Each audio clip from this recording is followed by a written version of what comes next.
Негизинен быйыл кыш оордугуна байланыштуу ушундай кризиске такалып отурабыз. Мына энергетиктерди чындыгында оор кырдаал түзүлүп калганын баарыбыз эле сезип, билип, байкап жатабыз да. Бүгүнкү күндө айыл жергелеринде энергетиктер канчалык мындай оор күндөрдө, сууктун күндөрүндө мына столбалардын үстүндө жүргөнүн дагы мен өз көзүм менен көрдүм. Аларга дагы убакыттан пайдаланып рахмат. Бирок ошол эле мезгилде Талабек Өңкеч, мына мен жанадан айтып кеттим, болгону биз мына чындыкты элге биринчи мындай так айтпай калган негизинен кээде ушул күнгө чейин кичине түшүнбөстөр болуп калды. Мына өзүңүз азыр айтып кеттиңиз, бизде графиктер бар деп. Ошол графиктерди азыр деле мына толук кандуу чыгып, эл кайсы убакта өчкөнүнү биле элек да. Сиз азыртадан эле ушул указанияны берип туруп, жерлерде бир тааныштырып койсо, эл дагы ошого карата мындай даярдыктарын көрсө.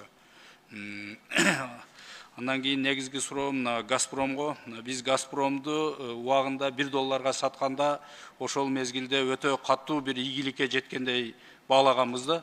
Биз мындан ары мына ул көгүлтүр оттун үстүндө жашап, бизде бир мындай сонун жашоо пайда болот деп. Мына бүгүнкү күндө ошол мезгилдеги келишимдердин, сиз айттыңыз, келишимдин бардыгы аткарылып атат деп. Бүгүн кышка байланыштуу келишимдердин бир экөөнү айтып коюңузчу бизге, кандай келишимдер эле ошондо? Бул келишим боюнча Кыргыз Республикасынын халкына, населениясине үзгүлтүксүз газ берүү милдеттери каралган. Мен жана айтып кеткендей, азыркы убакытта ошо населенияга отключениялар жок, населенияга толук түздө алып барып атабыз.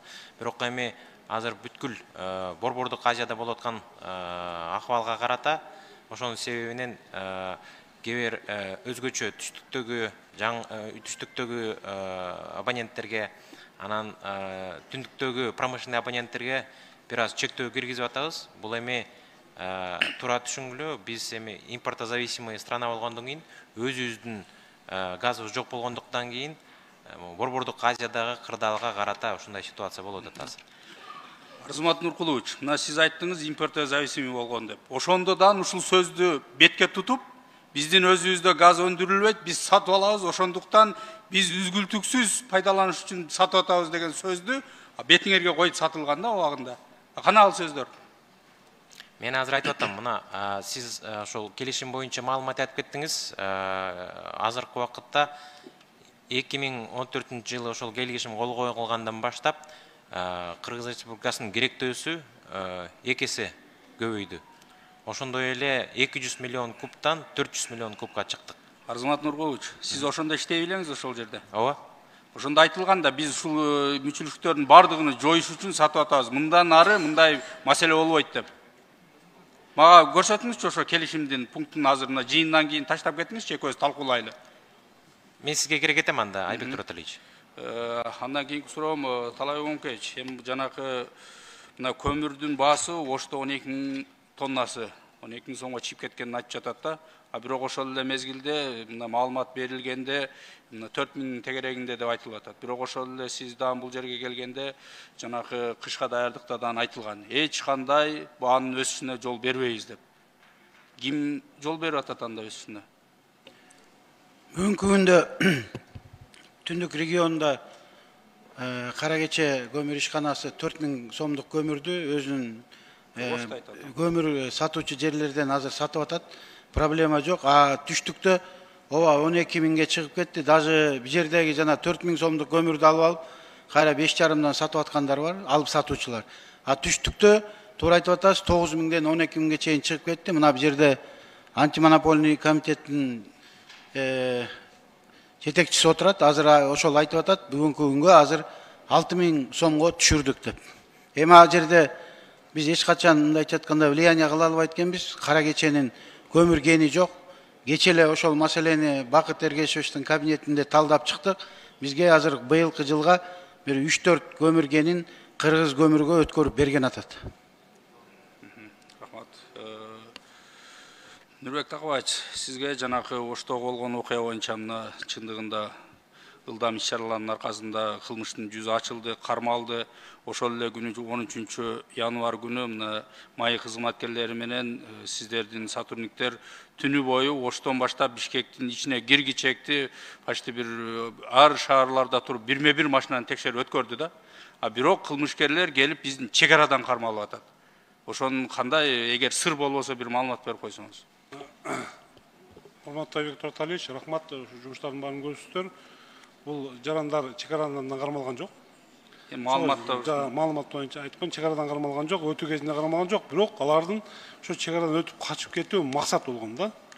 Ошо максатын ишке ашырбай, биздин ыкчам маалыматтардын негизинде чек аранын жанынан эмес, четтен кармалды. Рахмат. Мына Майлуу суу шаары боюнча ушундай оор кырдаалга түшүп калышына негизги себеп ким тараптан кетти? Жергиликтүү бийликтенби же кандай эми кышка даярдык болгон эмеспи? Бир маалымат берип койсоңуздар. Майлуу суу шаарында бул сууну бүгүнкү күнгө ошо Жылкамп Союздун котельниине водоканал берет, Гор водоканал.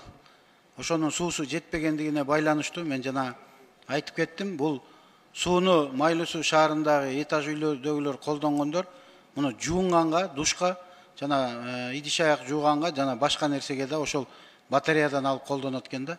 Ошон менен суунун тартыштыгы болгондуктан ушул маселе тоңуп калып, ушул маселе жаралды.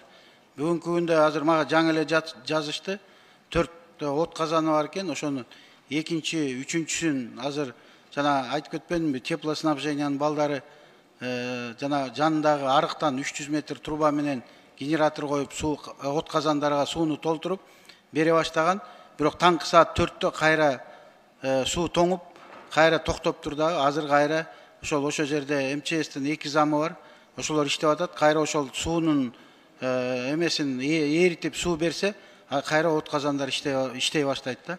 Бизе ал жерде ошол 1735 абоненттен көбүрөөк ошол азыр электр энергиясын менен колдонуп, электр энергиясы менен жылынып отурушат. Рахмат, сизге сунуш. Мына жеке жактар куруп жаткан чакан кестерге бир жакшылап көңүл буруп, жардам берип койсоңуздар, анткени алардан көптөгөн тоскоолдуктар болуп атканын Министерство энергетики атынан эч кандай тоскоолдук жок. Өткөндө дагы жана Кыштуут деген Баткендеги чакан кес менен маселе болгон. Аны чакырдык. Эч кандай бул жерде эч кандай маселе жаралган жок. 1 киловатты берет экен. Ошол технический условияга жараша жана зымдарын, проводдорун, счетчиктерин койгонунда биз электр энергиясын сатып алабыз деп атабыз. Бүгүнкү күндө бардык тараптан азыркы дефицитке байланыштуу биз колдоо көргөзүп атабыз. Эч Министерство энергетика тарабынан чакан кестерге эч маселе болбойт.